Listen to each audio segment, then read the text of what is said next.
ফরিদপুরে ভাঙ্গায় যাত্রীবাহী বাসের ধাক্কায় ট্রাকের চালক এবং বাস চালকের সহকারী নিহত হয়েছে। আজ বুধবার ভোর 4:45টার দিকে এক্সপ্রেসওয়ের চান্দ্রা ইউনিয়নের পুলিয়া এলাকায় এই ঘটনা ঘটে। নিহত ট্রাক চালক নূর আলম 26 মাদারীপুরের শিবচর উপজেলায় বাচামারা গ্রামের আইয়ুব আলীর ছেলে।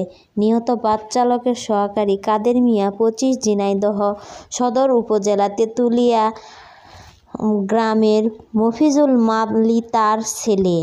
শিবচর হাইওয়ে থানা সূত্রে জানা গেছে, এক্সপ্রেসওয়ের পুলিয়া এলাকায় একটি মাছ বোঝাই ট্রাকের পেছনের চাকা নষ্ট হয়ে যায়। রাস্তার পাশে ট্রাক রেখে চালক চাকা পরিবর্তন করছিলেন। আজ ভোরে 4:45টার দিকে খুলনা থেকে ঢাকাগামী পূর্বাশা পরিবহনের একটি বাস ওই ট্রাককে পিছন দিক থেকে ধাক্কা দেয়। এতে ট্রাকের চালক নূর আলম ও বাস চালকের সহকারী কাদের মিয়া গুরুতর আহত হন। শিবচর হাইওয়ে থানা পুলিশ ওই দুজনের উদ্ধার করে ভাঙ্গা উপজেলা স্বাস্থ্য কমপ্লেক্সে নিলে চিকিৎসক তাদের মৃত ঘোষণা করে। স্বাস্থ্য কমপ্লেক্সের চিকিৎসক মোহাম্মদ রহমতুল্লাহ বলেন, ওই দুই ব্যক্তির মৃত অবস্থায় উপজেলা স্বাস্থ্য কমপ্লেক্সে আনা হয়েছিল।